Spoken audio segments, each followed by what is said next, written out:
कहानी शुरू होती है एक ऐसी दुनिया से जो पहले से ही बिखर रही थी। इंसान हालात से, गरीबी से और आपस की जंग से लड़ रहे थे। जलजला, तूफान और वोल्केनो फटने की वजह से ये दुनिया तबाह हो रही थी। इन सब चीजों से इंसानों ने तो सरवाइव कर लिया, लेकिन तभी वहाँ पर हुआ एक बहुत ही अचानक सा हमला। हमें मैरी को दिखाया जाता है जो अपनी सोल्जर्स की एक टीम लिए आसमान में एक फ्लेयर लॉन्च करती है, जिससे आसमान में एक रोशनी आ जाती है और कान फाड़ने वाली चीख सुनाई देती है। ये आवाज ब्रेकर की है।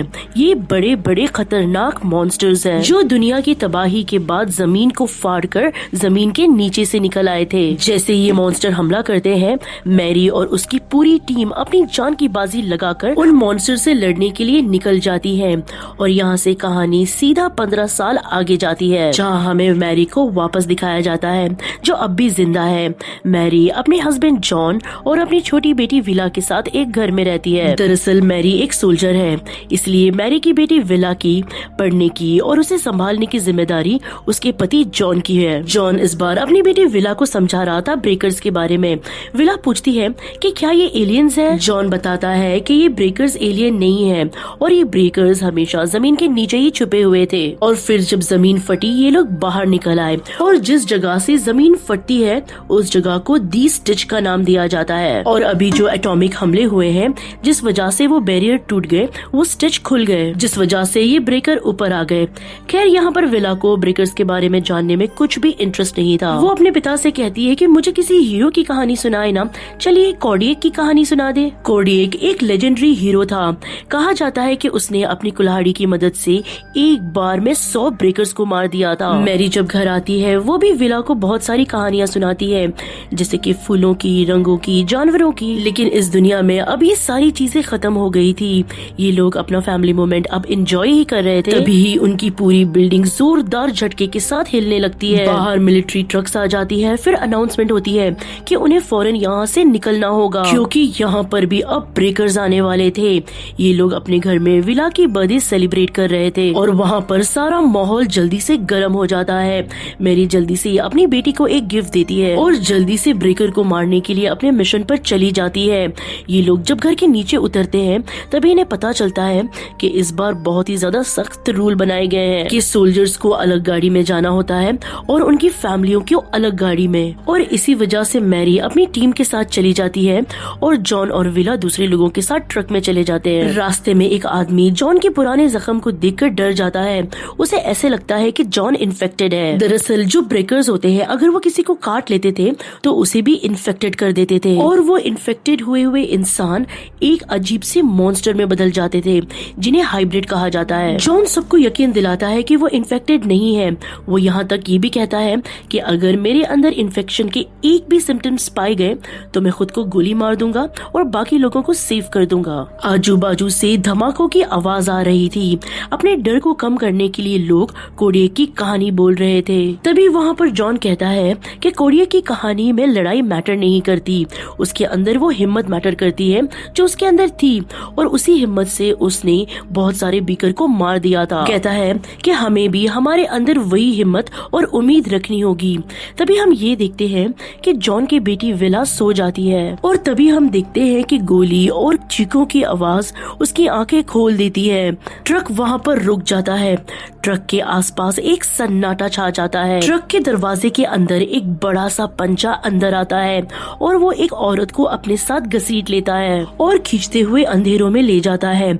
जॉन अब समझ गया था कि ये ट्रक अभी सेफ नहीं है, इसीलिए वो अपनी बेटी विला को लेकर ट्रक से निकल जाता है। लेकिन ट्रक से बाहर निकलकर जॉन को ये महसूस हुआ कि ट्रक ही ज्यादा सेफ था।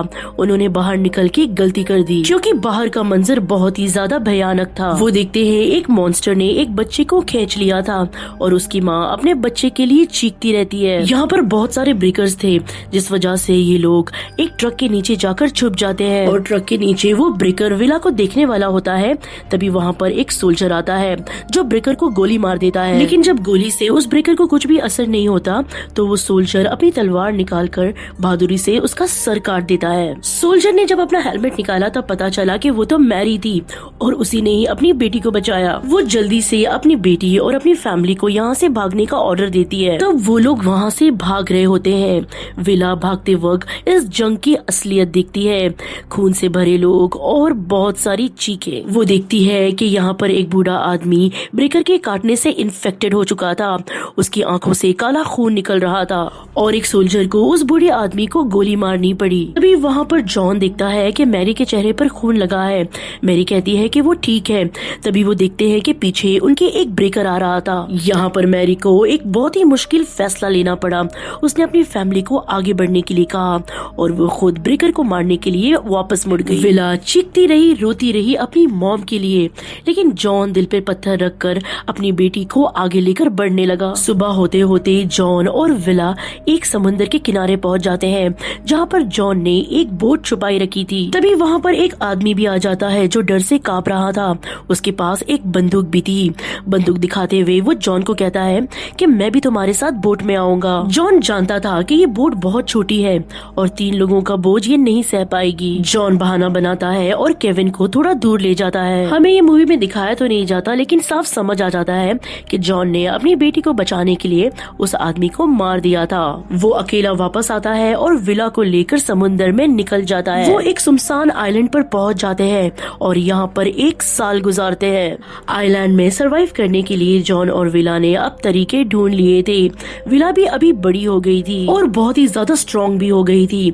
उसके डैड हमेशा उसे ब्रेकर से लड़ने की ट्रेनिंग देते रहते थे। उन्होंने जंगल की लकड़ियों से यहाँ पर एक ट्रेनिंग फील्ड बनाई थी। इनकी लाइफ में काफी सुकून आ गया था, लेकिन जब ये लोग बाइनोक्यूलर से उस आइलैंड को देखते थे तभी विला को उसकी मॉम की बहुत याद आती थी, क्योंकि उस आइलैंड में अभी भी ब्रेकर्स ने बहुत ही तबाही मचाई हुई थी। तभी वहाँ पर जॉन विला को सवाल करता है कि ब्रेकर्स को कैसे मारते हैं। विला जवाब देती है कि सर काटकर, और हाइब्रिड को जब जॉन पूछता है तब विला कहती है कि दिमाग कुचलकर। विला अपनी ट्रेनिंग में बहुत ही ज्यादा मेहनत कर रही थी। वो गिरती है, उसे चोट भी लगती है, लेकिन वो हार नहीं मानती। वो अपने गोल को कंप्लीट करने के लिए एक दिन में कई बार प्रैक्टिस करती है। विला जितनी प्रैक्टिस कर रही थी उसे प्रोटीन की जरूरत थी और अपनी प्रोटीन के लिए वो वहाँ पर कबूतर के 2 अंडे चुरा लेती है। ऐसे ही कई दिन गुजर जाते हैं। तभी वहाँ पर एक दिन विला को उस आइलैंड पर रोजी नाम की एक छोटी सी बच्ची मिलती है। रोजी बताती है कि उसकी फैमिली मर चुकी है और वो अकेले ही तैरते हुए इस आइलैंड तक पहुँची है। विला उसे एक गार में छुपा कर रखती है, यहाँ तक कि अपना खाना भी बचा बचा कर उसे देती है। रोजी यहाँ पर बहुत ही ज्यादा उदास थी, लेकिन विला यहाँ पर छोटी छोटी कहानी सुनाकर उसके मूड को ठीक करने लगती है। वो उसे कोडियक की भी कहानी सुनाती है, जिसने एक बार में 100 से ज्यादा ब्रेकर को मार दिया था। खैर विला भी अपने घर चली जाती है और हम अगले दिन देखते हैं कि ये लोग फिर से प्रैक्टिस कर रहे होते हैं। तभी प्रैक्टिस करते करते विला ये नोटिस करती है कि उसे उसकी डैड की आवाज पीछे से नहीं आ रही है, और जब वो पीछे मुड़ के देखती है तो वो देखती है कि जॉन गिर चुका था। विला अपने डैड जॉन को सहारा देकर घर में लेकर आती है। तब हमें ये पता चलता है कि जॉन बिल्कुल भी खाना नहीं खा रहा था। वो अपना खाना बचा बचा कर विला को दे रहा था ताकि उसे ट्रेनिंग करते हुए स्ट्रेंथ मिले। विला को ये सुनकर बहुत ही ज्यादा बुरा लगता है और इस वक्त उसका मूड ठीक करने के लिए जॉन विला को अपनी तलवार दे देता है और वो ये भी कहता है कि तुम मेरा हौसला अब जीत चुकी हो। अगले दिन विला उस गार में जाती है जहाँ पर उसने रोजी को रखा हुआ था। तब वो अंदर जाकर एकदम परेशान हो जाती है क्योंकि सारी चीजें बिखरी पड़ी हुई थी। उसे दूर खड़ी हुई रोजी दिखती है जो अब बच्ची नहीं रही। उसकी चोट जो इन्फेक्टेड हो गई थी, जिस वजह से वो एक हाइब्रिड मॉन्स्टर बन चुकी थी। रोजी विला के ऊपर हमला कर देती है। विला अपनी जान बचाकर भागने की कोशिश करती है, लेकिन तभी उसी वक्त विला गिर जाती है और वो मॉन्स्टर विला के ऊपर आ जाता है और उसी वक्त जॉन आ जाता है और गोली मारकर उस हाइब्रिड को मारने की कोशिश करता है, लेकिन गोली ने कोई भी असर नहीं दिखाया था। तभी वहाँ पर जॉन अपनी तलवार निकालकर उसका सर काट देता है और दिमाग को कुचल देता है। विला बहुत ज्यादा टूट चुकी थी क्योंकि उसकी दोस्त मर चुकी थी। तभी वहाँ पर जॉन कहता है कि अभी इस वक्त रोने धोने का वक्त नहीं है। इस मॉन्स्टर की चीख से बाकी ब्रेकर्स को इस जगह का पता चल गया होगा। उन्हें सिग्नल्स मिल गए होंगे और इसलिए अभी इन दोनों को यहाँ से भागना होगा। वो आइलैंड के दूसरे किनारे की तरफ भागने लगते हैं। भागते भागते वहाँ पर एक बहुत बड़ी दरार आ जाती है। विला तो जंप करते हुए उसे पार कर लेती है, लेकिन जॉन वहीं पर रुक गया था क्योंकि यहाँ पर रोजी का भाई भी आ चुका था जो कि एक मॉन्स्टर बन चुका था। विला के डैड उससे लड़ भी नहीं पा रहे थे क्योंकि ऑलरेडी वो बहुत ज्यादा कमजोर और जख्मी थे। यहाँ पर उन्होंने एक इमोशनल फैसला लिया। उन्होंने विला से कहा कि तुम अकेले ही आगे जाओ, लेकिन विला के लिए ये करना बहुत ही ज्यादा मुश्किल था।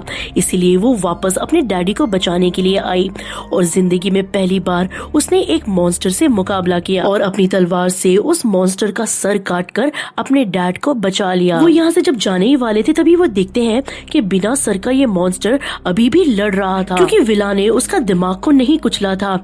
अपनी बेटी की हिम्मत को देखकर जॉन भी यहाँ पर हिम्मत दिखाता है और उठकर उस मॉन्स्टर का सर कुचल देता है, जिस वजह से उस मॉन्स्टर की मौत हो जाती है। उस मॉन्स्टर को मारने के बाद भी खतरा टला नहीं था, क्योंकि वो देखते हैं कि पीछे से एक हाइब्रिड आ रहा था। जॉन तो जख्मी था, ज्यादा चल नहीं पा रहा था और यहाँ पर विला ने ही हिम्मत दिखाई। अपनी ट्रेनिंग का उसने इस्तेमाल किया और एक ही बार में उस हाइब्रिड को अपनी तलवार से ही उसके दिमाग ही काट दिया और एक ही बार में उस हाइब्रिड को हरा दिया। फिर वो अपने डैड को सहारा देते हुए किनारे पर ले आई, लेकिन बीच पे आने के बाद जॉन उस बोट पर नहीं बैठता। वो खामोशी से विला को अपना जख्म दिखाता है। पता चलता है कि उसे भी हाइब्रिड ने काट लिया था और अब जॉन भी इन्फेक्टेड हो गया था। ये देखकर विला टूट जाती है और वो अपने डैड को गले लगा देती है। उसके डैड आखिरी लम्हों में एक ही बात करते रहते हैं कि तुम एक वॉरियर हो, बिल्कुल अपनी माँ की तरह, और तुम आगे जाकर बहुत ही बड़े बड़े काम करोगी। इसीलिए वो उसे अकेले ही बोट में बैठकर यहाँ से जाने के लिए फोर्स करते हैं। विला बोट की रस्सी काटती है और बोट को पानी में डालने की कोशिश करती है और हमें ये दिखाया जाता है कि यहाँ पर जॉन की आंखों से काला खून आने लगता है। वो बदलने लगा था, यानी कि उसके इन्फेक्शन का असर उस पर पड़ने लगा था। लेकिन यहाँ पर विला की बोट पानी में जा ही नहीं रही थी और जब वो पीछे मुड़ के देखती है तब उसके डैड एक पूरे मॉन्स्टर बन चुके थे। अपने डैड से लड़ने के लिए विला एक तलवार निकालती है, लेकिन तभी विला देखती है कि उसके सामने एक मॉन्स्टर नहीं बल्कि कई सारे मॉन्स्टर हैं। यहाँ पर भी पहाड़ फटकर बाकी ब्रेकर्स आने लगते हैं और इन्हें देखकर तो विला पैनिक हो जाती है। वो अपने आप को मरने के लिए अभी तैयार कर चुकी थी और तभी ही वो पीछे देखती है कि समुद्र में 2 बोट्स पर सोल्जर आ रहे थे इन बीकर से लड़ने के लिए, और उस बोट में सबसे आगे थी मैरी, यानी कि विला की मॉम। अपनी मॉम को देखकर विला को समझ ही नहीं आ रहा था कि उसके अंदर कौन सा इमोशन आ गया। वो एक ही वक्त पे डरी हुई, घबराई हुई भी थी और अपनी मॉम से मिलने के लिए खुश भी। और ये सभी लोग इन ब्रेकर से लड़ने के लिए तैयार थे और इन सबको यहीं दिखाते हुए ये मूवी यहीं पर खत्म हो जाती है।